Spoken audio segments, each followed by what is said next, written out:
ನರಕ ಯಾತನೆ ತೋರಿಸಿದ್ದಾರೆ ಅವ್ರ ಮನೇಲಿ. ಲಿಟ್ರಲಿ ನನ್ನನ್ನು ಮನೆ ಕೆಲಸದೊಳಗೆ ಮಾಡ್ಕೊಂಡಿದ್ದಾರೆ.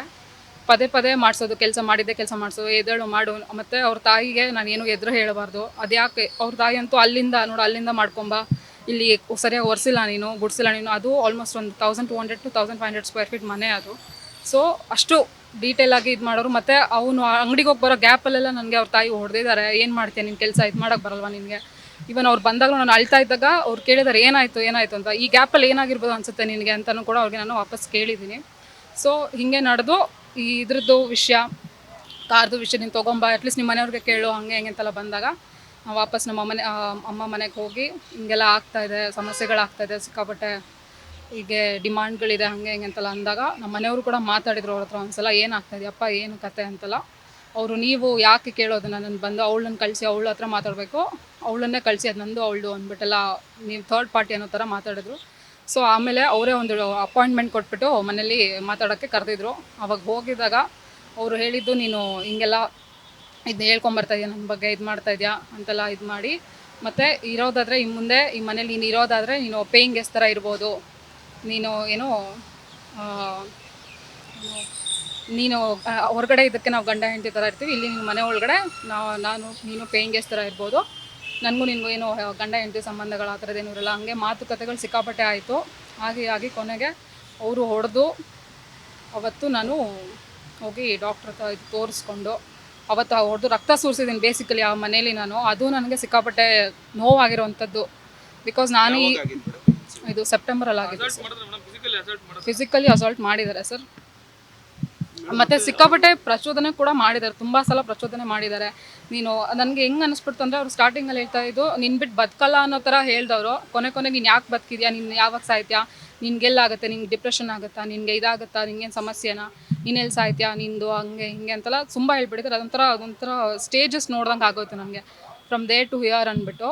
ಇದೆಲ್ಲ ಎಷ್ಟು ವರ್ಷದಿಂದ ಮದುವೆ ಆಗಿ 2.5 years ಅರೌಂಡ್ ಆಗಿರೋದು. ಆಗಲೇ ಯಾಕೆ ಕಂಪ್ಲೇಂಟ್ ಕೊಟ್ಟರು ಸರ್? ಒಂದು ಏನು ಅಂದರೆ, ಇವರು ನಾನು ಪ್ರೀತಿಸ್ಬಿಟ್ಟಿದ್ದೀನಿ ಬೇಸಿಕಲಿ. ನಾನು ಪ್ರೀತಿಸಿ ಮದುವೆ ಆಗಿದ್ದು.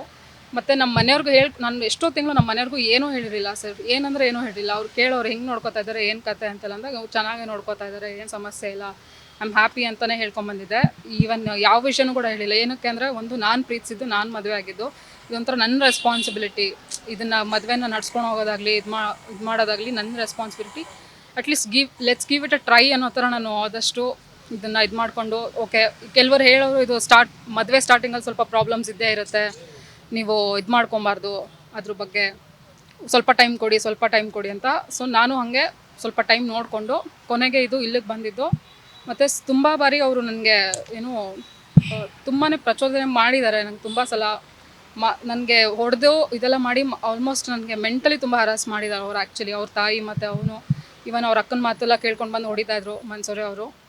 ಸೊ ಇದು ಅವತ್ತು ನಾನು ರಕ್ತ ಸುರಿಸ್ಕೊಂಬಂದಿದ್ದಾಗಲೂ ಕೂಡ ಅವರು ಏನೋ ನೀನು ಇದನ್ನು ಯಾರಿಗೂ ಹೇಳಬಾರ್ದು ಅನ್ನೋದು ರೀತಿಯಲ್ಲೆಲ್ಲ ಹೇಳಿ, ನಾನು ನಮ್ಮ ಮನೆಯವರು ಏನು ಮಾಡಿಬಿಡ್ತಾರೋ ಅವ್ರಿಗೆ ಇವನ್ ಆ ಇನ್ಸಿಡೆಂಟಲ್ಲೂ ನನಗೆ ಒಂಥರ ಅವ್ರ ಮೇಲೆ ಇದು, ಏನಾಗ್ಬಿಡುತ್ತೋ ಮುಂದೆ ಅನ್ನೋ ಥರ ಅವ್ರಿಗೆ ನಾನು ಇದು ಮಾಡಿ. ಮೇಡಮ್, ಇವಾಗ ನಿಮ್ಮ ಮನ್ಸೂರ್ ಅವರು ಕೂಡ ಕೌಂಟರ್ ಕಂಪ್ಲೇಂಟ್ ಕೊಟ್ಟಿದ್ದಾರೆ.